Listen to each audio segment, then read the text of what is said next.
Hi, it's Gene, retired in Mexico, and I'm here with my special guest, Professor Gumbo from Phoenix, Arizona, and we're excited to be counting down our 10 favorite albums from 1979. We're also going to do five honorable mentions, and we're really having a blast doing this. We are high school friends that have known each other for 52 years, and we are catching up now on our taste. The professor was my mentor in high school, but of course, I've developed my own tastes over the years. And now, so before we get started, just to let you know, I'm on Instagram, I'm on Patreon, I'm on Facebook, and all the links are up, and you can find them up when you hit about, when you do the about, and so we appreciate any engagement, and really looking forward to this because 79 is an interesting year. We're taking turns going first. This time it's the professor's turn to go first, and this is going to be a great year. I think there's going to be a couple surprises. And before I get started here, I like to give a little background on what 1979 was like. Now, there was a lot of things that happened that year, so I'll run them down quickly. But the big news, probably from an American perspective, we have an international audience here, but if you're an American, Ayatollah Ruhollah Khomeini returns from exile to Iran. And later that year, we had the Iran hostage crisis. So that was a big deal. Jimmy Carter and Leonid Brezhnev signed the SALT II treaty, and that's really still in effect. It's kind of a nuclear peace accord between Russia and the United States. And of course, that impacts the entire world. Margaret Thatcher became Prime Minister of UK. I think I said that on an earlier episode, but if so, I was incorrect. She became Prime Minister in 79. And that affected music. A lot of people wrote about the Thatcher regime, or whatever you want to call it. We had the Sandinista revolution in Nicaragua. So, of course, that ended up being a big scandal later when Ronald Reagan became president. You had Oliver North and all that stuff. But the revolution started in 79. Manuel Noriega and all that. Saddam Hussein ascended to the presidency in Iraq, and he immediately arrested multiple party members and executed 21 of them. Rhodesia got a black government, and the next year they renamed themselves Zimbabwe. Philips demonstrated the first compact disc. So, of course, that had a big effect on music. That's what we're talking about. Sony Walkman went on sale. Now, this was the cassette initially. It was a while before the CD player came along, but yeah, you could buy a Sony Walkman that year. Stephen Stills and Ry Cooder were the first two people to record digitally. Yeah. C-SPAN and ESPN were launched. So those are still channels that you can watch today. McDonald's introduced the Happy Meal. Still got that. Happy. Voyager 1. What's that? I said, happy, happy, happy, happy. Yeah, we had the Voyager 1 approached Jupiter, and Pioneer 11 visited Saturn. So we got our first photos of Jupiter and Saturn up close. Disco Demolition Night in Chicago. And that was a big deal because there was so much violence and rioting at Comiskey Park in Chicago that they actually had to cancel I think that's the White Sox, not the Cubs. And they actually had to cancel a baseball game because of disco music. Bauhaus released Bela Lugosi's Dead.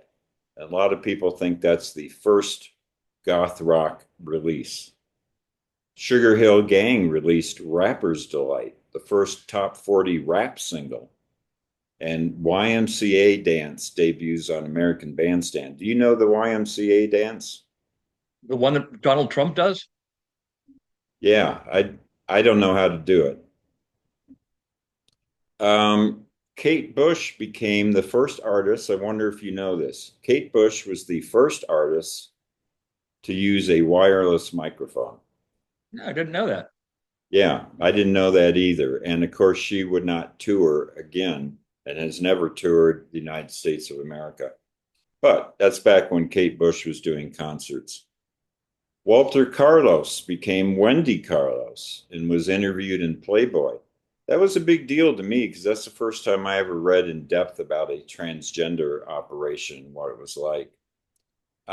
This was the year you might remember this. This was the year that Bonnie Bramlett punched Elvis Costello in the face. You remember that? Because Yes, because he Elvis insulted Ray Ray Charles. Charles was an old blind N-word. Yeah, I mean, yeah, He he was drunk. probably deserved it. He probably He, was he drunk. yeah, he said he Uh, was drunk and that he was just trying to antagonize her. I believe that. Um, 11 fans were trampled to death at a Who concert in Cincinnati. I think we all remember that. Three films. I only picked three, but they were big ones. Life of Brian, Apocalypse Now, and Alien. I've seen all three of those. Like them all. Deaths included Charles Mingus, Donny Hathaway, who fell out of a window, several stories, Sid Vicious, and Lowell George. All right. Just wanted to give a little context to the year. Does that bring back some memories? It does. And more important than all of those to me was after almost 7 years of dating and being engaged, um, Cindy and I got married, and that was 52 years ago, or whatever. Whatever it no, however many years it is, um, 46, I think. 46, yeah. And we're still married, and I have no plans on changing that. Yeah. Um, Next to you, Gene, Cindy is my closest musical friend, and I say this without any misogyny. I really feel that of all the women I know, she is the most up to date on things, and she's most open minded. He finally, after some time, came around to liking the voice of Peter Hamill. She struggled with that for a long time, but now Yeah. she likes it. She even asks me to play Peter Hamill sometimes. So there's that. Yeah, I same with wanted me. Go wanted to ahead. make. Yeah, go ahead. No, your turn. Um, I also wanted to point out that you had said that. Let's see, what was it? The movies, Alien, and what was the other thing? Apocalypse Now, Yeah, there. Life of Brian, Oh well, I'll remember later. It's fine. Life of I'm. Brian. Oh yes, yes. Life of Brian. I went to see Life of Brian when it first came out, and I had to go through a line of protesters telling me that I was doomed to hell for going to see it. Was that at Town and Country Mall? Yeah, yeah. We were there together. I remember that. Yeah, it's hard for people to believe, but there were protesters out there. Um, all right, you want to get started with your number 10? Yes, my number 10, it should come as no surprise to you, Gene, and probably it will come to no surprise to any of the viewers, because many people would put it at their number one, and that is Pink Floyd, The Wall. Mhm. Okay. Um, and I remember Cindy and I had just been married. We were working second shift, and we were in the car to go home, and they started playing some of it. This is after midnight because we worked second shift. And I said, wow, that sounds pretty good. And plus, I like Pink Floyd. So, Pink Floyd, The Wall. And uh, it is it is an amazing piece of music. It requires some patience to get all the way through it, unless you are a confirmed Pink Floyd fan. Um, on first listen, it will sound too cluttered to many of you. Um, of course, if you are a prog head like I am, the more cluttered, the better. But after an album that is fairly streamlined, like Animals, The Wall is just, I'd say it's a glorious mess. Okay, Mhm. and almost all of it was written by Roger Waters. Although thankfully, some of the best songs are sung by David Gilmour. Uh, it's the story of a musician, very narcissistic on Roger Waters' part. It's a story of a musician who uh, can't take the pressure of the rock and roll world anymore, and sex and drugs and rock and roll takes its toll on him, and he finally has to be drugged to go on stage. It also is, I think, an obsession that Roger Waters had for a long time, and that is Syd Barrett. Okay, it's finally Waters is putting to bed his Syd Barrett obsession. Syd was his best friend who took way too much acid and never recovered from it and had to quit the band because of that. Um, I think we talked about that a little bit on Wish You Were Here. So, what are my two favorite tracks? Well, that's easy to choose because out of a lot of the, you know, bits and pieces, there are two that really stand out. One of them is Another Brick in the Wall, part two, I believe it is, is the most involved. Double Mhm. check that, but I'm pretty sure there's three parts to Another Brick in the Wall. So Another Brick in the Wall, part two, Correct. which is the famous "We don't need no education, we don't need no thought control," and the next one is my favorite, not only my favorite from this album, but possibly my favorite Pink Floyd song ever, and that is "Comfortably Numb." About and ostensibly it's about being drugged to go out on stage, but I think the "comfortably numb" means he just is numb to everything that's going on. If you're into David Bowie or Pearl Jam, there is a brilliant mashup. Um, Huh. when I was in London for the first time, Dave Gilmour was performing there, and I thought, Mm. oh, I'd like to go to that, but I didn't. And David Bowie came out and sang the Roger Waters' part of "Comfortably Numb," and Gilmour sang his part. Around the same time, Roger Waters was on stage doing it, and he had Eddie Vedder come out and do the David Gilmour vocal. Well, it it goes together. Whoever put it together did a great job. They put it together almost seamlessly, and Mm. a lot of people think, "Oh my man, David Bowie and Roger and Eddie Vedder were on stage together." No, they weren't.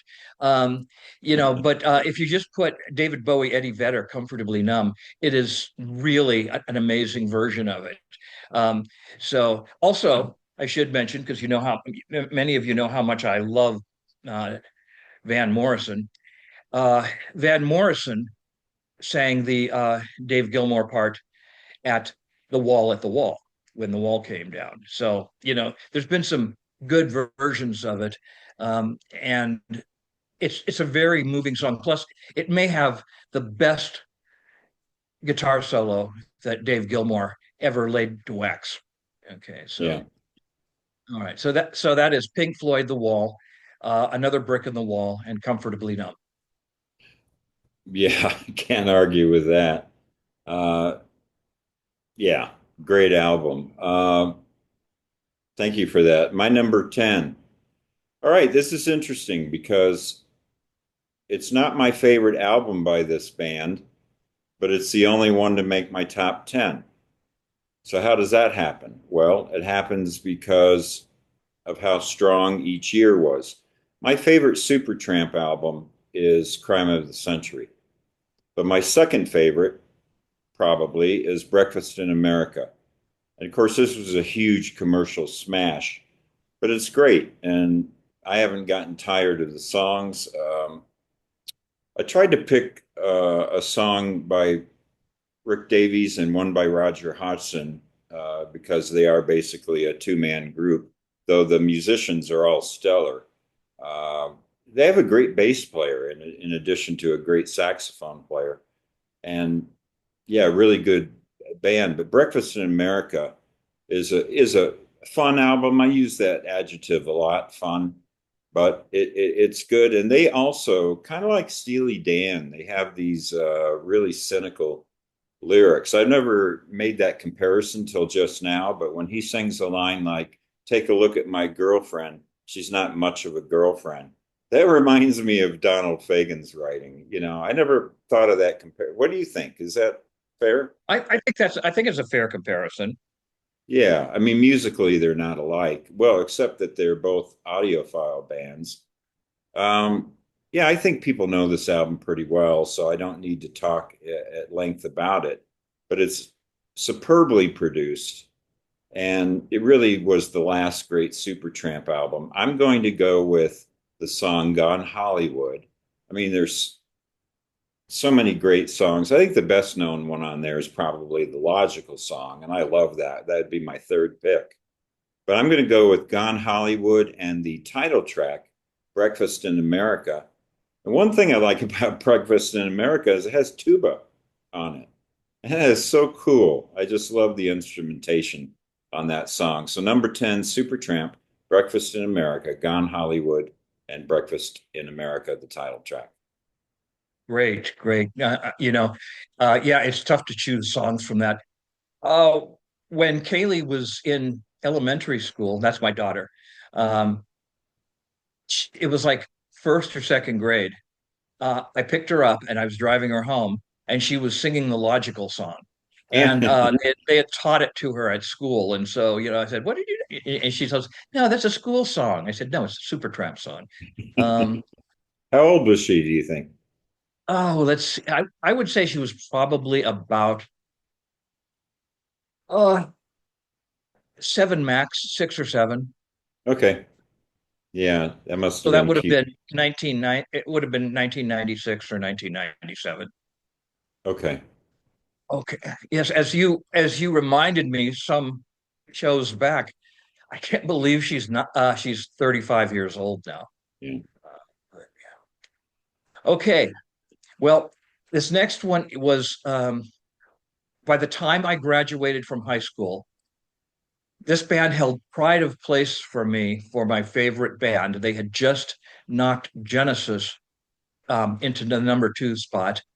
And I loved everything that they did throughout the 70s, and that is Roxy Music. Um, Mm.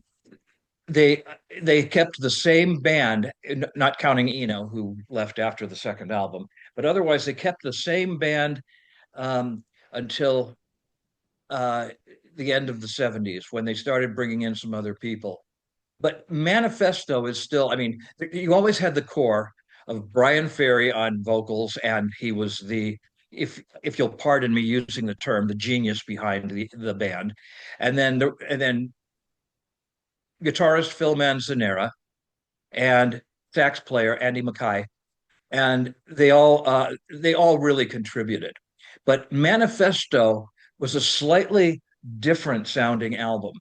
Um, it had it had a kind of almost I don't want to say industrial, but it had a darker feel to it. Much of the um, romanticism that Brian Ferry had been starting to add to the band was going away, um, and that is really evidenced from the song, the title track, which is Manifesto. Um, it's almost spooky, Brian Ferry's vocal on "I Am for the Man Who Drives the Hammer," and it's like, oh, what is this? But the other thing that's interesting about it is the cover art, and that is the uh, the fact that they had always had professional female models on the covers of their albums, but this time it was a party, and there were lots of people there, except none of them were people. They were all department store mannequins dressed up as people. And Mhm. one has to wonder if Brian Ferry was, having an affair with those people. Um, Ah. but anyway, that obviously, so the title track is one of my favorites. But the other is after, well, Brian Ferry first jumped on the disco train with Siren, not the whole album, but some of the songs on there. But probably the most disco-ish song that they did, because it's actually got several disco mixes, is Angel Eyes. Mm. And so I would choose that because Brian Ferry can do anything well, even disco. So Manifesto and Angel Eyes from Manifesto. Yeah, I think that's one of those albums that we've talked about occasionally on our other discographies that we've done, where I don't know how you feel, but to me there are not two standout tracks on there. It's such an evenly balanced album. Uh, there are it's it's I that's tough to take two songs from that particular album. So good job. Those are good picks. Could I add one more thing to it? Sure. The I almost chose as my second choice Dance Away. And some years ago, there was a good music magazine called Musician, Player, and Listener. And Uh-huh. they interviewed Lou Reed and they asked him who some of the best songwriters were. And he said, definitely Brian Ferry. He said, I love Brian Ferry's lyrics. And there's a lyric Hmm. on Dance Away. You're dressed to kill, and guess who's dying? Yeah. So So, many good songs on there. I like Still Falls the Rain. Is that oh what it's yeah, called? still falls Yeah. the rain, definitely. Yeah, great album. Um, my number nine is you okay? Yeah, I just need to let Lorna out. You keep going. I Oh, can hear okay. you. I'll wait. Well, I'll go ahead and talk. Yeah, the number nine for me is going to be Elvis Costello and the Attractions Armed Forces, and I'm going to go with the U.S. version. There's a different track listing between the British and the American versions. So Nick Lowe produced again, and I like his sound. Um, Armed Forces is a really good batch of songs, and my number, my tracks I'm going to pick. Um, I'll wait for you to come back here for a second because you might be surprised. You're not surprised that that's on my top 10, but Armed you might Forces? you might be surprised by my song choices. There's so many because there's the obvious choices, and I'm not going with the obvious choices. So I like a song called Green Shirt. Hmm. So I'm going to pick that one. It's just a personal favorite of mine. Um, I think the obvious choice would be Oliver's Army, but I'm not picking that song, but I love it. My second choice was not written by Elvis, and that's the Nick Lowe composed song, What's So Funny About Peace, Love, and Understanding.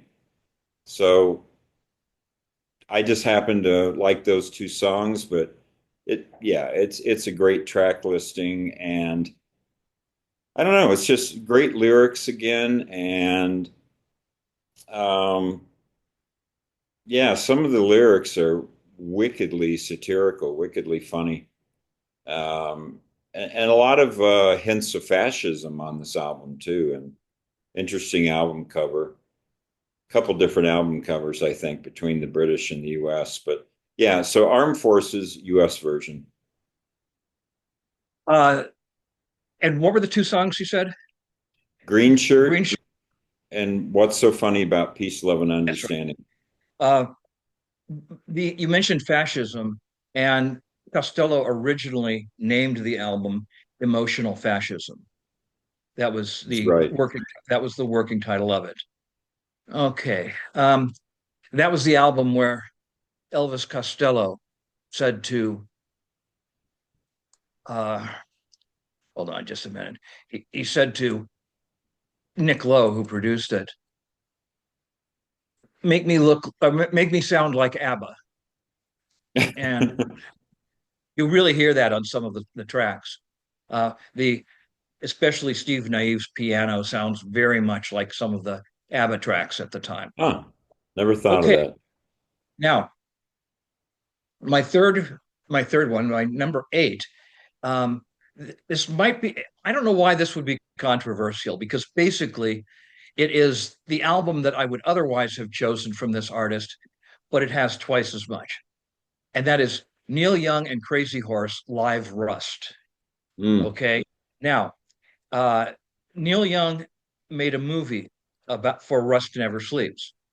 And this is the soundtrack for the concert. He used live songs from that show on his um, Rust Never Sleeps album.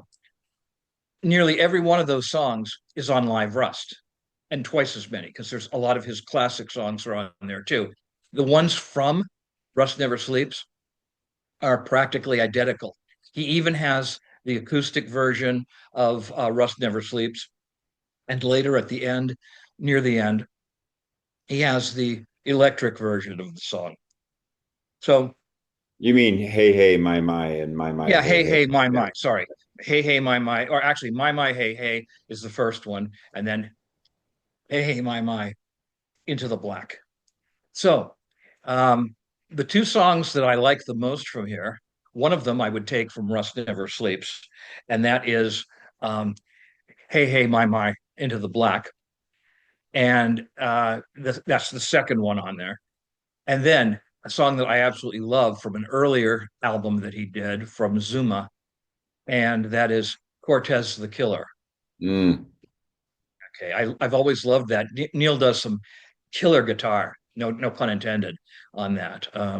And this is with Crazy Horse, so this is his noise band, and it just very powerful album. So Neil Young and Crazy Horse, Live Rust.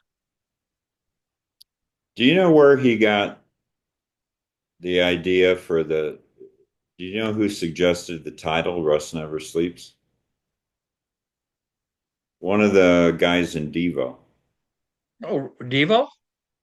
Because Neil Young was working with Devo at this time. A lot of it was unreleased, but what a strange pairing, huh? Yeah, definitely. He loved Devo, and he was working with them on that film, I think. And but anyway, a lot of it didn't come to fruition. But yeah, great pick. Live Rust, I like that. My number eight is going to be the Talking Heads' Fear of Music. So, and I was very fortunate to see that tour, so maybe that plays a role a little bit. But Fear of Music, produced by Brian Eno, the second in a trilogy that he did with them. Uh, and this album takes a little work to listen to. It's not every song is immediate. There's a few songs that grab you on first listen, but I think it's an album you have to sit with for a while. But there are several good songs, and I like the sound of it. Um, maybe maybe the opening track is not the best opening track for an album. That's Zimbra. That song's fine. I like it, but it's a little bit of a weird opening. But then that album really takes off after that. And so the two songs I'm going to pick, one is Cities because I love the bass line. Bum bum bum bum bum bum bum bum bum bum. I love Tina's bass on that song and I like the lyrics. And then I'll go with Life During Wartime. Uh, Kind of an obvious choice, but such great lyrics. I got some peanut butter last a couple of days. It's just such a great song.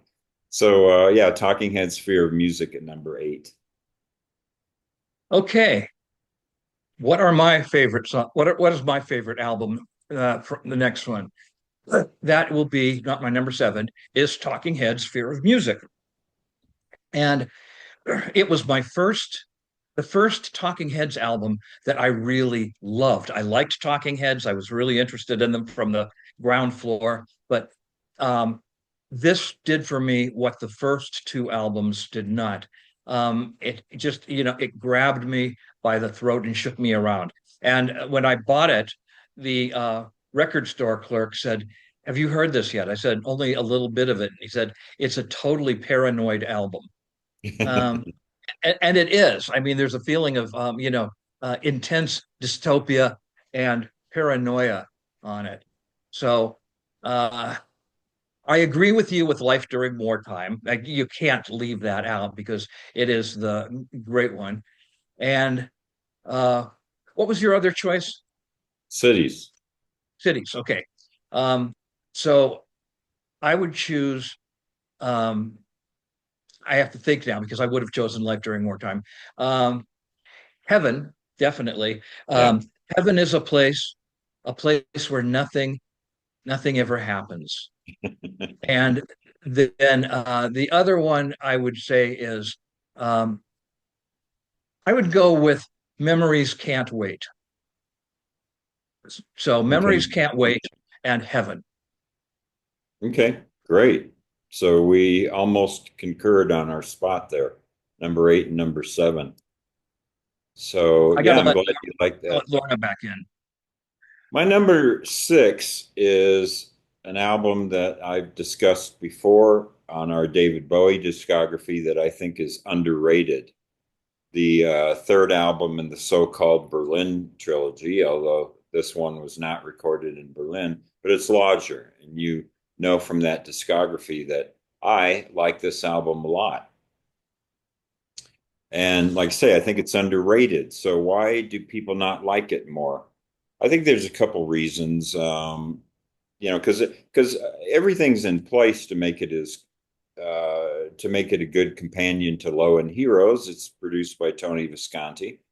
Um, but I think a couple things is one is just Low End Heroes were such good albums. They were my number one and number two album from 1977. And so, comparatively speaking, this is not as good as those two albums, but I think it's still a wonderful album. I really enjoy it. I think the other reason it's got a different sound, and I think that comes mostly from Adrian Belew being the guitarist. It just gives it a different sound, and I think Belew. I think most people like Belew, but not everybody does. I think he is more polarizing than Fripp or the other guitarists that have worked with Bowie around this time period. But I like Belew's guitar on here, and my two songs. This one is a tough one. This is a tough one because the songs are pretty evenly stacked. But I'm going to go with Fantastic Voyage, the opener, which has wonderful vocals from Bowie, somewhat unhinged. That's a favorite adjective that I have. And then I'm going to go with Look Back in Anger. But you have DJ, Repetition, you have so many good songs on here. But Fantastic Voyage, Look Back in Anger from David Bowie's Lodger. Your two choices are fantastic. Yeah, I totally concur with them. Um, I like it in Fantastic Voyage where he sings, "And I'll never do anything nice again. How can I?" Yeah. Um, so okay, so my number six is an artist that I like a lot, but rarely gets into my top 10 here. Six or Um, five? Six or five? Number six. Oh, okay. Did I skip one? Let me just double check. Because Lodger was no, that was my number seven. You're the one that's right. I'm the one that's confused. All right. Carry on, soldier. It is my favorite album by this artist. I'm trying to remember if in 1976 I put his debut album, but it's Tom Petty and the Heartbreakers, "Damn the Torpedoes." And the production is great. Petty's vocals are great. The instrumental playing is fantastic. It is my favorite Tom Petty album, uh, and pretty much forever. Uh, okay, so my favorite songs on here are I mean there's not much to say about it. It's typical Tom Petty, but it's just really great typical Tom Petty. um is Both of them are rockers. One of them is Refugee, which is the opening track, which was my second choice because I wondered if I should do Here Comes My Girl, but I went with Refugees.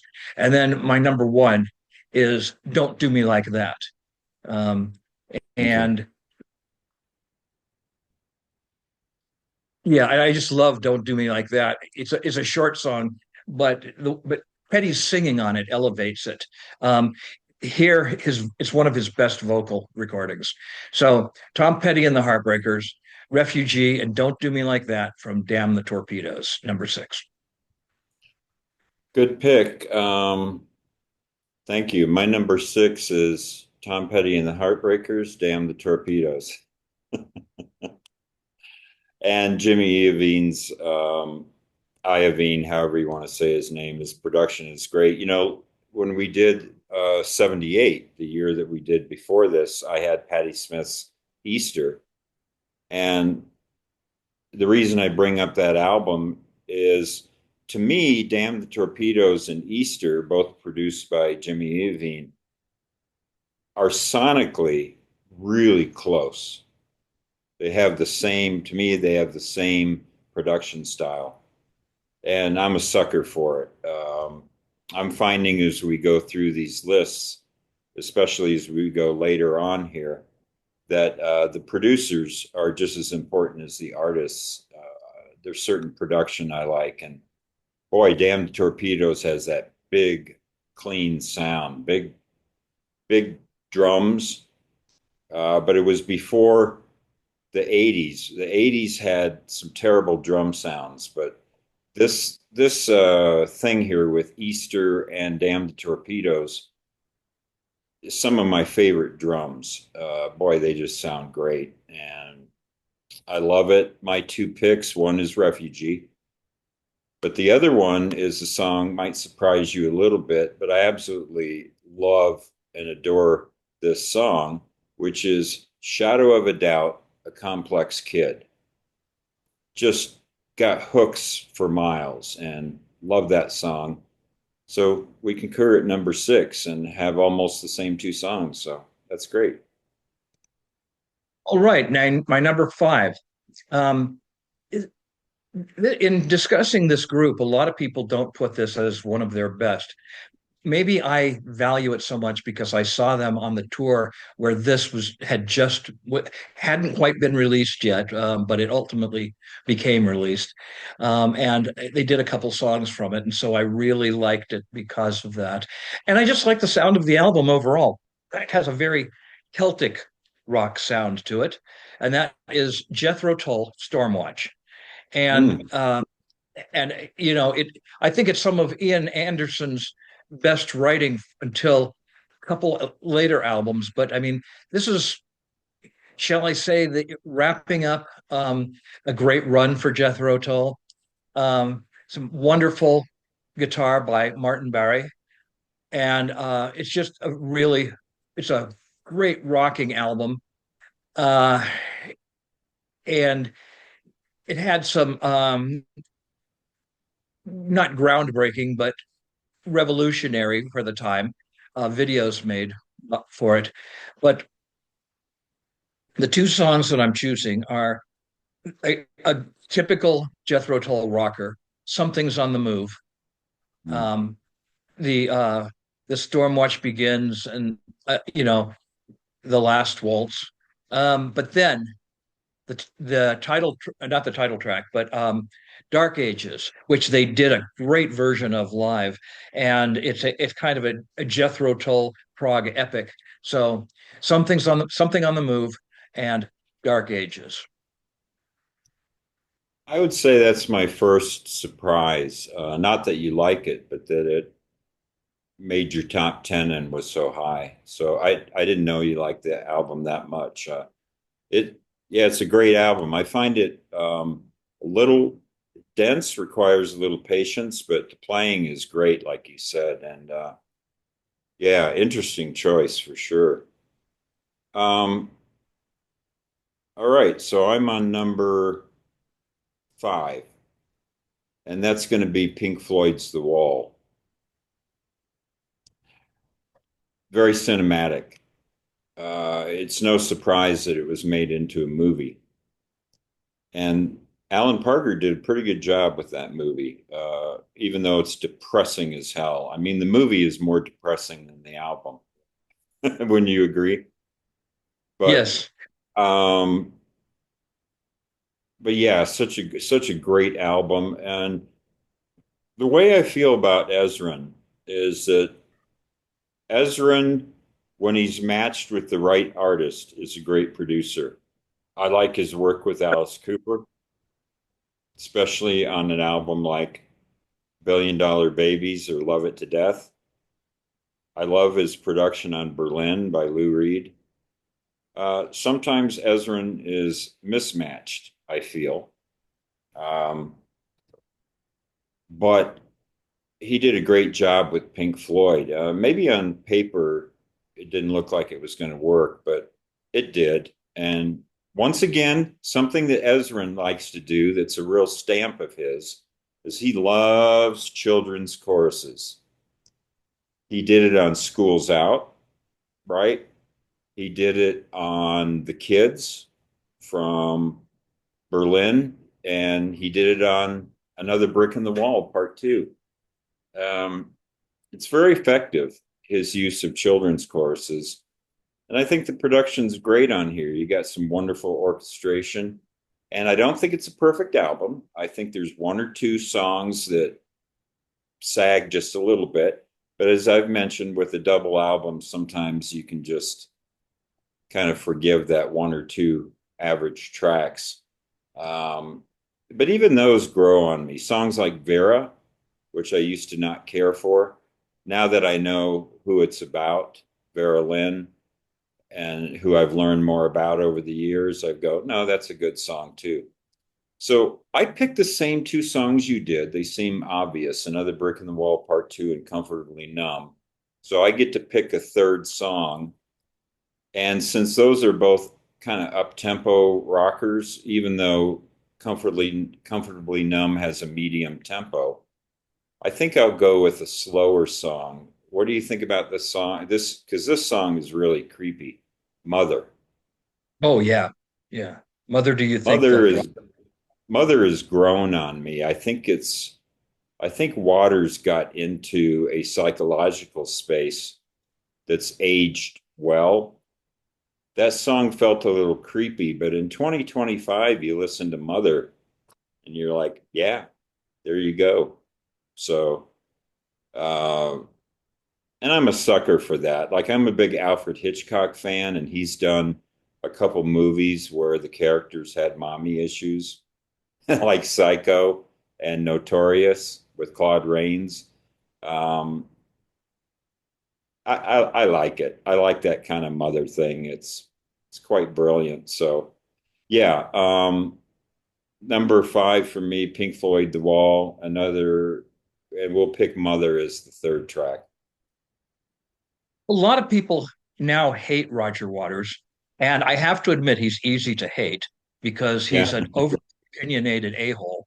Um, but he's also a brilliant songwriter and musician. And I try whenever possible to separate my feelings on that.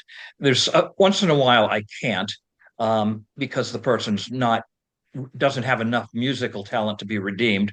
You hear me, Ted Nugent? But you know the but in the case of Roger Waters, he's kind of like a rock version of Richard Wagner. Somebody that you can't like him as a person, but he's such a but he was so talented and has given so much to the world of music, the world of prog and the world of music. All and right, you might be don't what's overlook that? his bass playing. What a Oh, great bass. that's true. You may be surprised at this next one, but I know you know the album. This is one of my favorite non-mainstream reggae albums. Can you guess Hmm. who it is? 79 non-mainstream. Oh, I know who it is. Yeah, because I thought about putting on my list. It's Eichmann. Ajaman, Are We a Warrior? Um, I've never heard a reggae album like this before. And I heard it once described, and I've stolen this when I describe it to people as a reggae Astral Weeks. And it really has that feel of Van Morrison's Astral Weeks. He doesn't sound like Van Morrison. It just has that beautiful, dreamlike quality to it. And from beginning to end, it's just um, really powerful. When I first got a CD player, that this was one of the first CDs that I bought as soon as I found it. I had it on vinyl, but I really wanted to have it on CD. So Ajaman was a very devout Rastafarian, and he's kind of stayed in the background, just smoking his ganja in the bushes and making albums.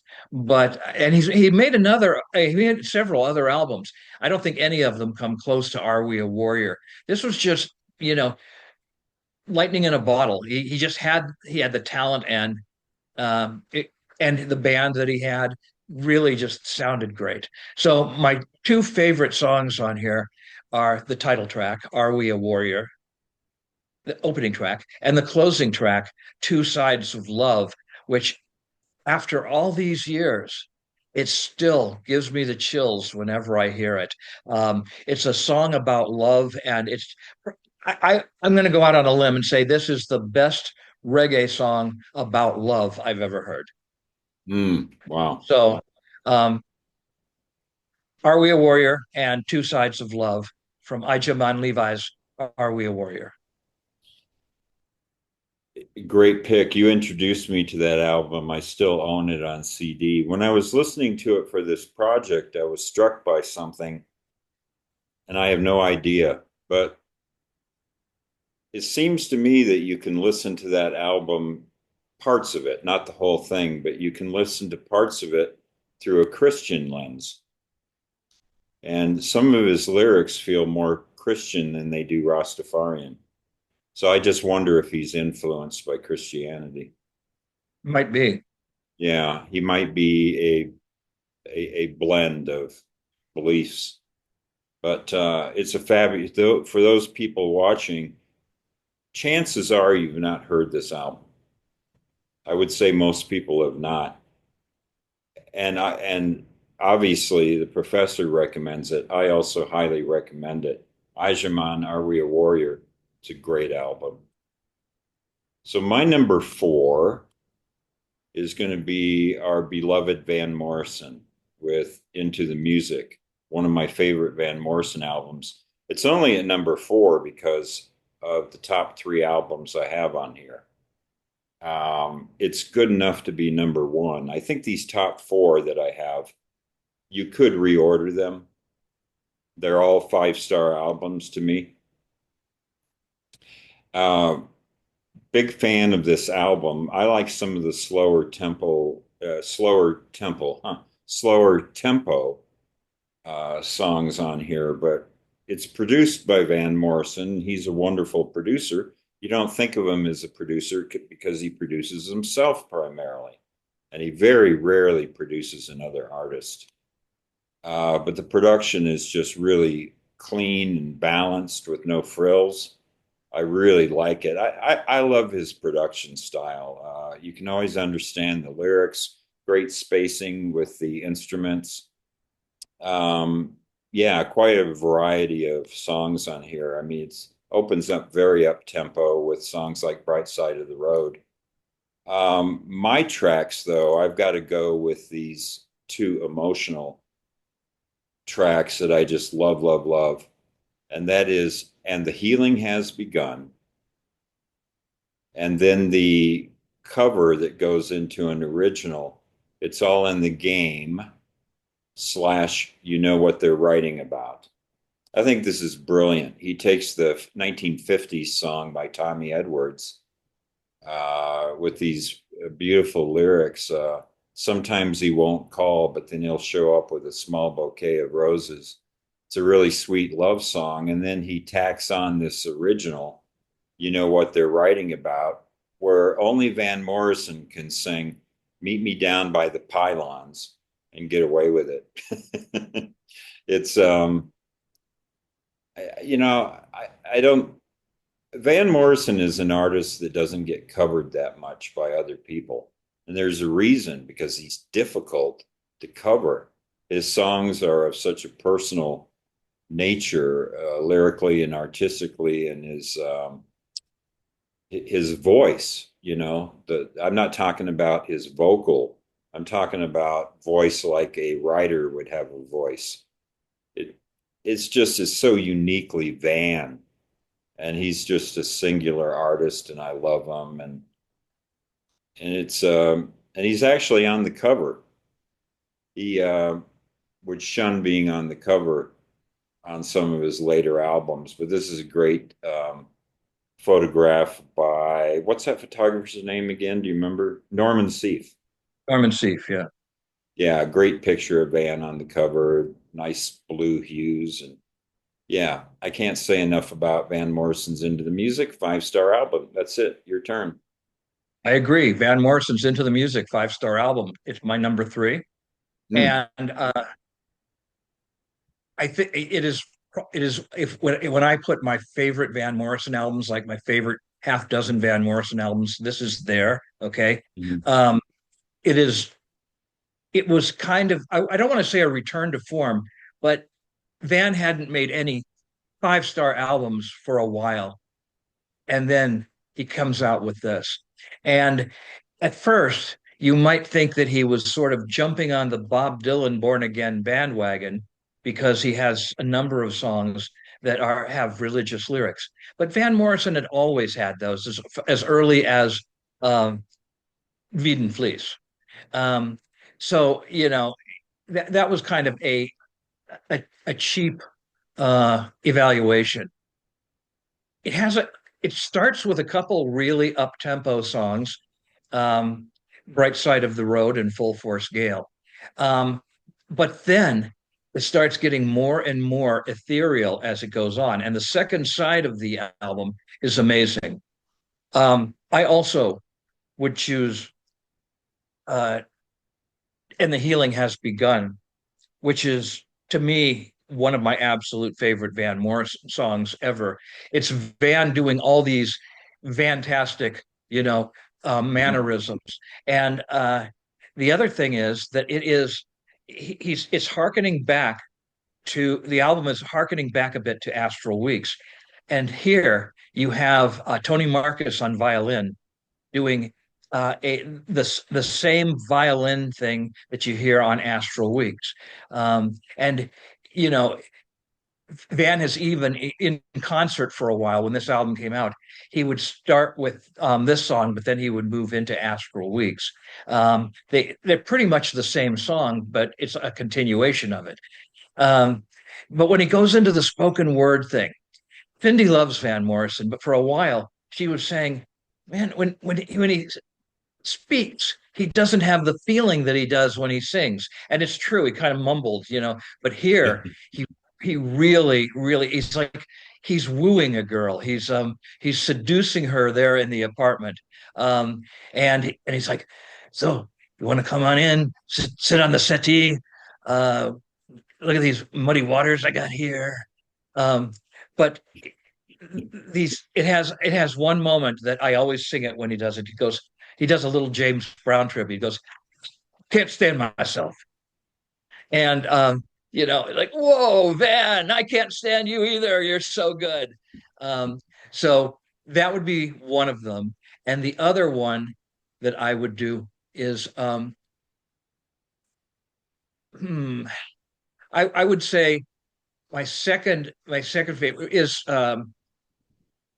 Full Force Gale. So that would be my second favorite. I want one of the up tempo rockers on there. So Full Force Gale and definitely And the Healing Has Begun. Yeah, great album, and yeah, put on your Easter bonnet. And all the rest. Yeah, and Yeah, then only band can get away it's with the that. first time Van said we're going to get that squealing feeling. That's true Um, too. and he continued that with later songs. He would during while he was riffing on certain songs, he'd talk about squealing feeling. So. I Well, try I try not to think of Van squealing, but it's like yeah, yeah. Well, we're obviously great fans, and we did a full Van Morrison discography in three parts. So, yeah, go to part three if you want to see a further discussion on this. My number three is an album you sort of mentioned. I'm going with Neil Young and Crazy Horse at number three. I really love this album, but I'm just going with Rust Never Sleeps. But yeah, you're right. Live Russ was an inspired choice. It's really kind of the equal. But I went ahead with this. And it's interesting. I can't say that I went with the studio version because Russ Never Sleeps is kind of live, kind of studio. So he recorded these songs on the road, most of them, and then they went into the studio and they did overdubs. So it's a hybrid of live and studio, and you can hear the audience a little bit, though it's low in the mix. So it's an interesting album, and a lot of people have done this since. I think he inspired a lot of people to premiere songs on the road that have not been released yet, and then make an album from that. So to do a live album of all new songs at the time, I don't think that was typical. I think Neil was probably one of the first, if not the first, to do that that I can think of. Um, I don't know, I'd have to give it more thought. But boy, I think I like every song on here. It's just a perfect five-star album. And my choices were, I think, pretty clear, but I could have gone with other tracks. But I'm going to go with Powderfinger, the song that he wrote for Leonard Skinner, but they didn't have a chance to record it because they went down in that plane crash. But he had actually written that song for them. And it's so unique. It's sung from a first person point of view. Uh, the narrator gets killed but keeps singing. There's a song like that. Remember El Paso by Marty Robbins? yeah, Yeah, after he gets killed, he does another verse. So it's kind of like that. He gets his head blown off and then he keeps singing. So I don't know how you do that. I guess it's like Roland the Headless Thompson Gunner. But it's a great song and it's kind of about, I don't know, it's about a lot of things. It's about stupidity and it's about conspiracy theories and, typical Neil Young. It's just great. And then I'll go with Hey, Hey, My, Into the Black. Did I get that right? yeah. Uh, Hey, Hey, The My, Into the Black. rocking one, right? The rocking Just, one. yeah, great song. Yeah, yeah, this is the story of the Johnny Rotten. And it's better to burn out than fade away. It's been a very famous song. I think a lot of people know it.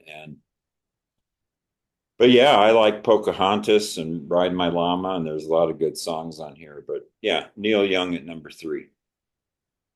Okay, my number two is one of my favorite albums by this artist, and I've liked this artist ever since he first came out. His first decade were incredible. Then he got experimental, but I still liked his stuff.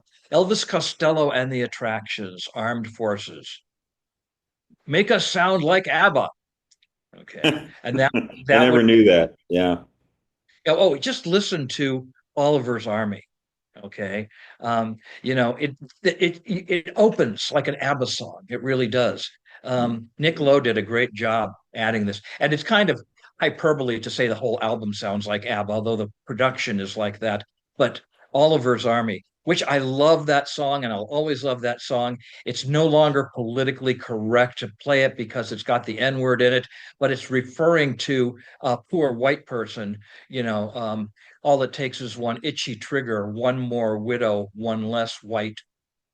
Um, and I guess Bob Dylan was able to get away with it on Hurricane. So Elvis Costello being the punk Bob Dylan. Um, but but Oliver's Army is one of my favorite songs on there. And did you choose Oliver's Army? No. No. Okay, good. And the other song I would choose is uh, "What's So Funny About Peace, Love, and Understanding," Okay. which so many people think is an Elvis Costello song because he did this cover of it, and Nick Lowe's version is not played that much. So, He and it owned it. sounds like it Yeah. sounds like an Elvis Costello song. All right, so I agree. Elvis Costello and the Attractions, Armed Forces, Oliver's Army, and What's So Funny About Peace, Love, and Understanding. So no surprise there. And I know what your number one's going to be. But it's my number two. Uh, yeah, I'm surprised too. So my number one's going to be a big surprise. That's my big surprise. But number two is The Clash, London Calling. And I fully expect that to be your number one. Love this album. I think it's a perfect album. It's a double, but every track is great. Not everyone loves this album because some people are, it's almost like in jazz when there are purists and there are people that are more, I don't want to say open-minded or liberal, but there's jazz purists and there's punk purists. And so some people prefer the debut and give them enough rope and aren't as big a fan of London Calling and Combat Rock. But I love those albums. I like when the Clash developed musically. It's great. So many wonderful songs on here, and it's such a variety. I mean, you think about Jimmy Jazz and Brand New Cadillac and Lost in the Supermarket and Guns of Brixton and all these great songs. And of course, Train in Vain. And I don't know, it's a cornucopia of great tracks. I am going to go, and you might pick the same two songs.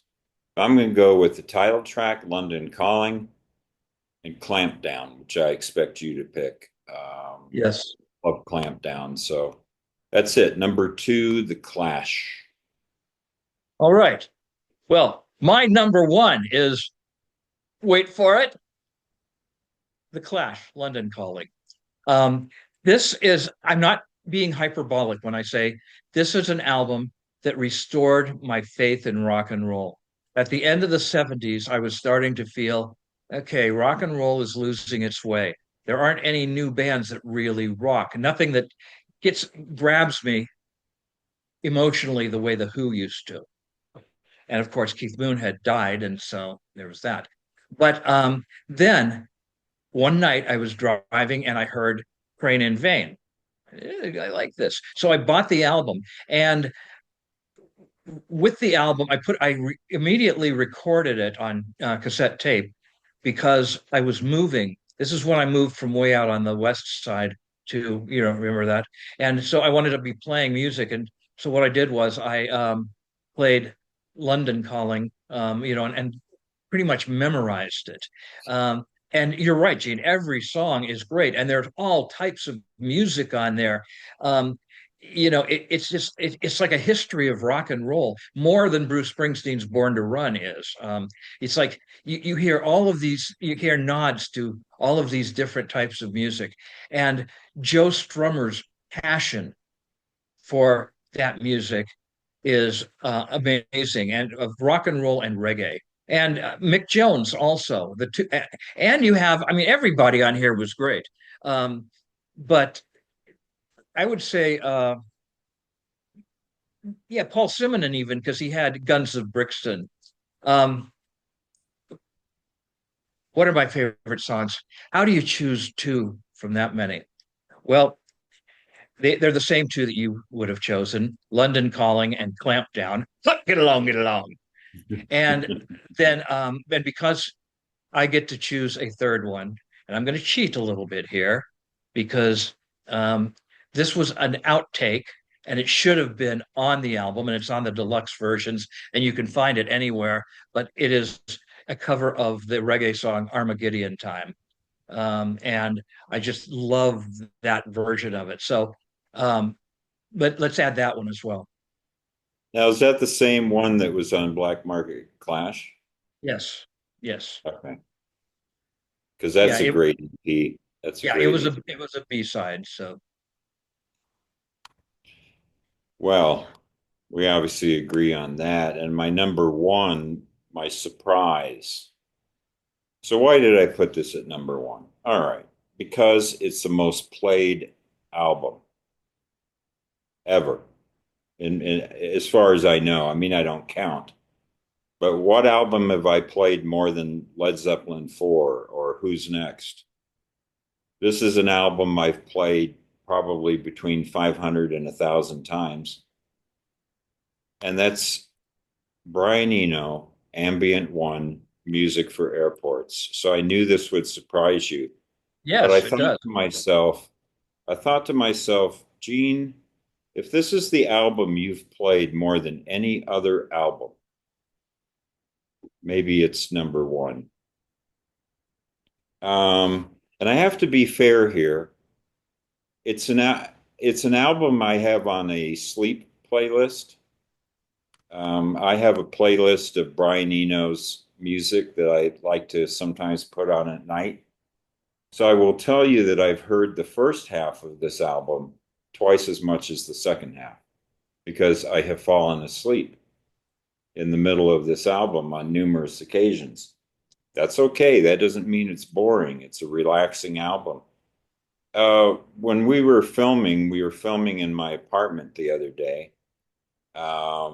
The director had had a little traumatic event that had happened. She came in shaking. She says, I need to calm down. I said, I got just the thing for you. And I put on music for airports and she calmed right down. I've had days where I had horrible days at work and I come home and play music for airports and I'm completely balanced and normal at the end of that album. Love it. Um, it's an important album as well in terms of how I think about music. Um, because Brian Eno was an idea person, just the idea that he would make music for a building, for an airport. By the way, in that cartoon of Tony Visconti, Brian Eno, and David Bowie that we've talked about, that little animated cartoon, he walks out with an album that says music for bus stops, which I find hilarious.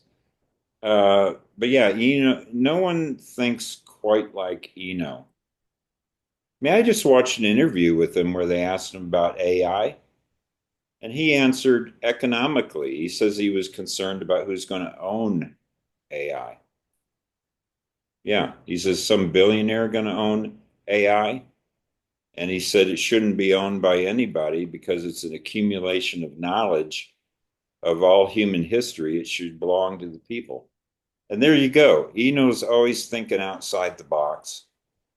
And Eno's music has absolutely made me think differently. The album that really did it for me was Discreet Music in '75. You had introduced that album to me. I love it. It didn't make my top 10 or honorable mention for that year, but Discreet Music completely revolutionized the way I think about music. And so we have this one. I'm going to go with the songs are just numbered songs. So I'm going to go with 1 1 and 2 1. But to make the playlist a little shorter, there's a edited version of 1 1 on the Desert Island Selection anthology that he did. So I'm going to go with the short version of 1 1 and then the song 2 1. That surprise you? No, no. Well, I mean, that you should put it at your number one place. Yeah, but I mean, I totally see why you did. Eno himself famously said when it first came out, this is an album for to play at airports to help people resolve themselves to imminent death.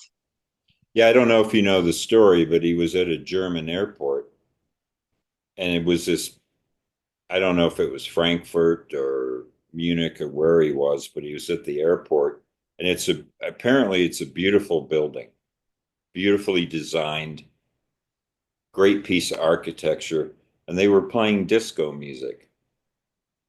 And it just struck him. They put so much thought into the architecture of the building and put no thought into the music. And he came up with this, he always looks at something makes him unhappy, he looks at it as an opportunity. So, yeah. And it was hard to rank this because it's not a rock album. It's non-rock. So where do you put it? So I just threw it at number one. All right, you want to go through any further comments before we go on honorable mentions? Any Nope. comments on My my five top 10 or honorable mentions, and all of these could have been in my top 10. It was just a great year for music. First is a band that I loved for quite a while, still do. They're not together anymore, but I still do. And that is the third album by XTC, Drums and Wires. Mhm. Um, at this point, XTC was becoming what they were going to become, which is a um,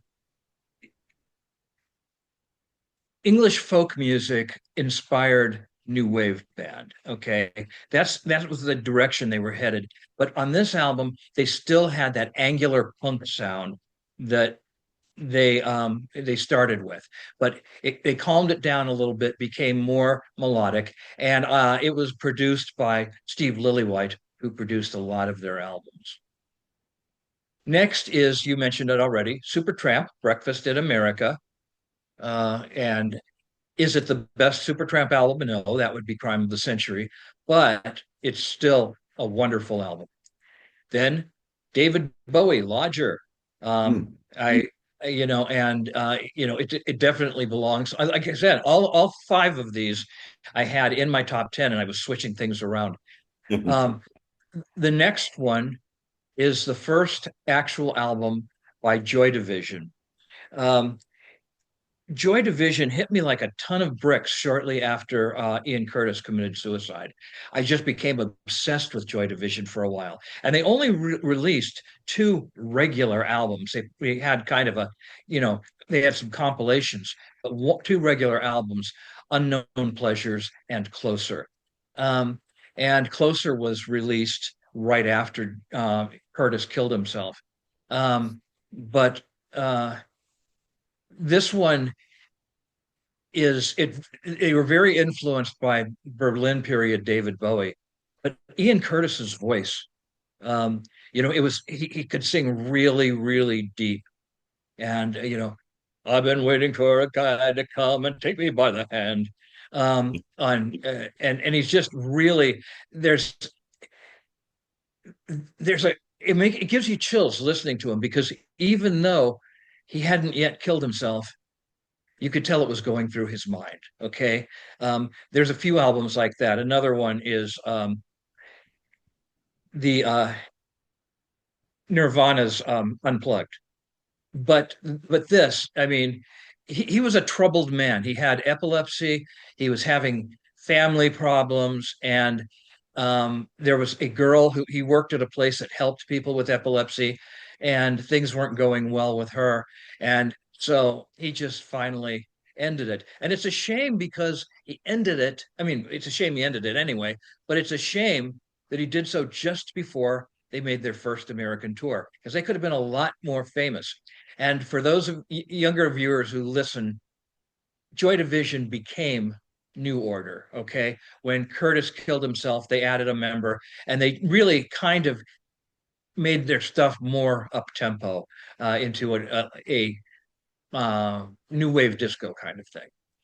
Um, and then the last one, and when Cindy sees this, she's going to kill me for not having it in the top 10. It was there for quite a while. Graham Parker and the Rumor, Squeezing Out Sparks, which is Cindy's favorite Graham Parker album, and it's probably mine also. It's just not the equal of the other albums on there. So what did this give way for? Pink Floyd's The Wall. Okay. Okay. Well, yeah. What- And we were talking about the objective and the subjective. You objectively have to go with The Wall. I mean, it's just such a great album, but yeah, squeezing out sparks. Well, we've got some crossover. So some of the same albums. So let's see, how many do I have here? So I'll go with the two albums that you've mentioned, and then I'll talk about the three that you did not mention. So the two that you've already mentioned is Joy Division, Unknown Pleasures, and I agree with you 100%. Those two Joy Division albums are great. Just didn't make my top 10 because I got my personal biases and tastes. Um, I guess I would say that Joy Division's Unknown Pleasures, as great as that album is, I don't find myself returning to it a lot. Um, but every time I listen to it, I say that Martin Hannett's production is brilliant. I mean, everything, obviously the band, Ian Curtis, everything else, but Hannett had a sound that was really unique. And yeah, it's sonically a real treat. And why do I not go back to it? I don't know, maybe I just find it a little depressing sometimes. But when I'm in the right mood, it's a great album. And then I have Roxy Music's Manifesto. I agree with you. It's a great album. It didn't make my top 10, but it's grown on me over the years. Didn't used to be my, it took some time, but I eventually came around and fell in love with Manifesto. All right, the three albums that you have not mentioned that are on my honorable mentions, I have. Yeah, we talked. we we disagreed with this on the Bob Dylan discography, but I have Slow Train Coming.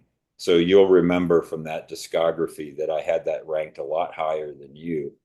I'm not that big of a fan of the second and third in the Christian trilogy.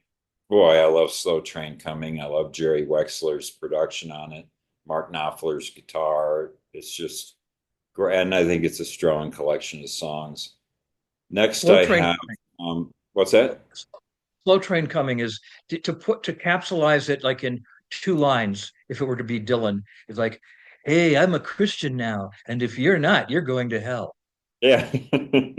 Yeah, I know. I know. It's preachy, but it's Dylan preachy. So I forgive it. Next on my list is Gang of Four Entertainment. Great album. That's your First, XTC. what's that? That's your XTC because drums and wires and entertainment, they would go really well back to back on a 90-minute cassette. Yeah, I had to choose between this and Drums and Wires because I love Drums and Wires, but I played them. I play them both, and I have a slight preference for entertainment. Gang of Four, I first became familiar with them from the movie Erg, A Music War. And there was Andy Gill playing that angular guitar, and I was like, who is this? I fell in love with uh, that performance. And yeah, songs like Damaged Goods, just great. And then my last honorable mention is the debut by the B-52s. There's that word fun again. Rock Lobster and Lava. And Lobster. I love the first B-52s album. It's great. So those are my honorable mentions. Hey, speaking of Joy Division, did you ever see the movie Control? Yeah, It's a fantastic movie, isn't it? And the guy who plays it's Ian Curtis is just amazing. it's one of the best biops I've ever seen. I don't like most biops. The last one I saw at the theater was the one on Elvis Presley. And my friend said, how'd you like it? And I said, 3 out of 5 stars. So I liked it.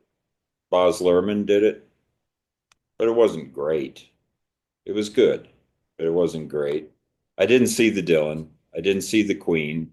I didn't see the Elton John. I haven't watched any of those.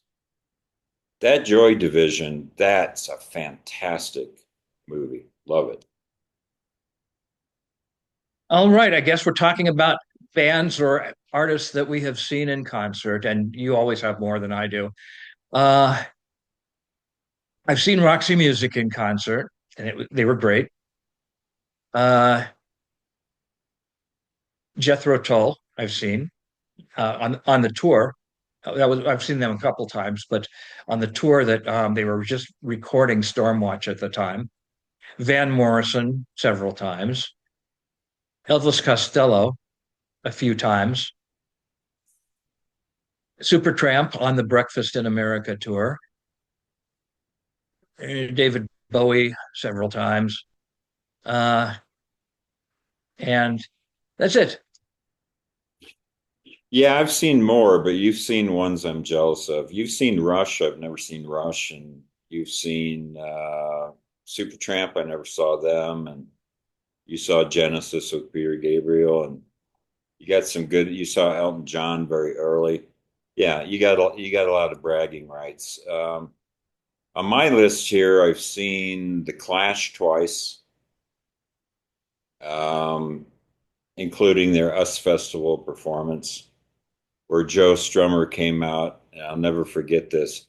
Here we are in decadent Los Angeles. It was great. They were so angry. They were late and they came out. They were on fire. I was so glad to be there. I've seen Neil Young with Crazy Horse twice, Van Morrison twice, Tom Petty twice. I saw what was the album after Damn the Torpedoes?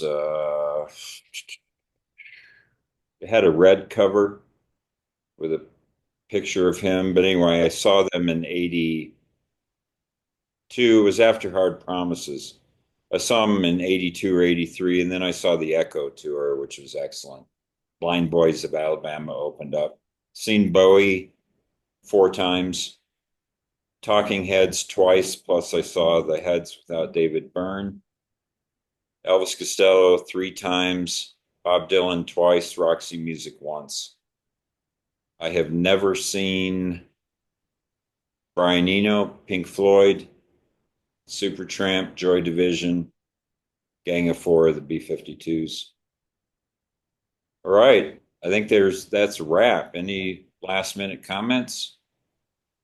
Just that this has been really fun for me, and it's given me something to focus on as far as I mean, I never gave up listening to music from this era, but this made me think about a few albums that I had not heard for a long time and kind of surprised me on some of them. So I really appreciate that, Gene. And let's consider going on in the 80s if your viewers would like us to do the 80s. I will admit my prejudice that the 70s was a better decade than the 80s. I had an argument with a younger man about that who not a student of mine, but a guy who grew up in, his formative years were the 80s. And mine were the 70s and the 60s, the late 60s and the 70s. And when I we were talking about it was a friendly debate, but I said, yeah, but the drum sounds in the 80s. And he said, yeah, you've got a point there. Yeah, I like both decades, and um, yeah, I learned some things too. So some artists I already knew I was a big fan of. I knew I was a big Eno fan, big Van Morrison, Patti Smith. But there were some surprises, and I think I discovered that I was a much bigger Roxy Music fan than I thought I was, and that I was less of a Jethro Tull fan than I thought I was. And I still like both bands. And I've actually seen Tull twice. Um, and I think I used to be a bigger Tull fan, but Roxy Music really was a big surprise for me. I knew I liked them, but I didn't realize how much. a friend of mine, and this just shows how people hear different things. They hear music in a different way sometimes.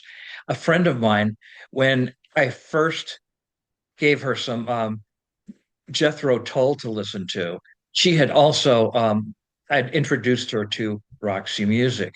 This is not Cindy, by the way. But she thought that that Ian Anderson's voice sounded like Brian Ferry's.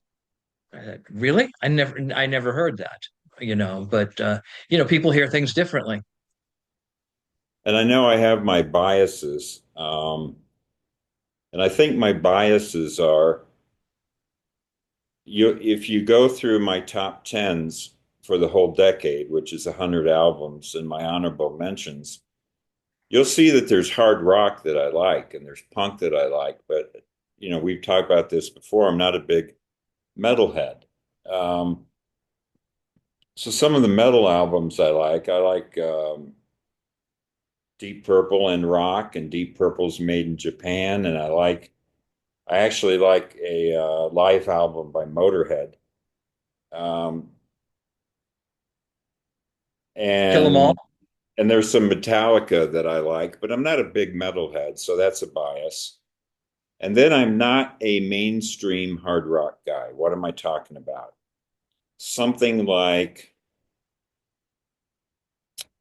um not like Foreigner, but more like oh, someone like like I'm not a big Blue Oyster Cult fan or Rory Gallagher, or you mentioned Ted Nugent. I'm just not a big fan of that kind of middle of the bell curve hard rock. I like if it's going to be hard rock, I like things more on the fringes, a little bit more esoteric. So, you and I are both big Nick Cave fans, and that's not easy listening. We're both Scott Walker fans. That's not easy listening. So we definitely like, but yeah, do you know what I'm talking about with that middle of the road hard rock? I do. And, at first I thought, but I don't think you would put him in this. Bob Seger, who, I like, but his rocking stuff is kind of hard rock. But yeah, there was the Heartland rock, the stuff that teenagers when we were growing up listened to more than anything else. And, Yeah. Yeah, and I like Had Night Moves as an honorable mention because that's a pretty special album, but that's not in my normal wheelhouse. And yeah. And then I think you had did you have Jesus Christ Superstar on your list? no, I almost did, but I did not put it on my 1970 list. I have a slight bias where I like to go see musicals at the theater, but I don't play them at home. I just don't. I'm not a big Andrew Lloyd Webber fan. Don't tell Cindy. But those are my biases, and I think they played in. But I think other than that, we're quite open-minded. I mean, we had punk and reggae and ambient, and quite a few and prog and all the different styles we listen to. I think we're quite varied. But yeah, you admitted to not being a huge metalhead, and That's right. so we have a couple biases, but we're pretty open-minded. I started liking some metal when the genre of prog metal, came out, especially with Dream Theater. Right. Um, and when when metal got smart, um, except there is an exception, dumb metal, which is Motorhead, the ace of spades, the ace of spades. I remember one review said Lemmy with his amazing one note range. Right. But I think we're both lyrics guys. And so some metal, some metal, old classic metal. some of it suffers from lyrics, I think, depends. But I don't mean to start a big argument on that. But I think we'll go ahead and wrap it up, and off Okay, camera we'll talk about what we want to do next. But you want to say goodbye first? farewell, adios, auf Wiedersehen. Good night, sleep Sayonara. and present dreams to you. And as we say here in Bonita, Mexico, buen dia. All right.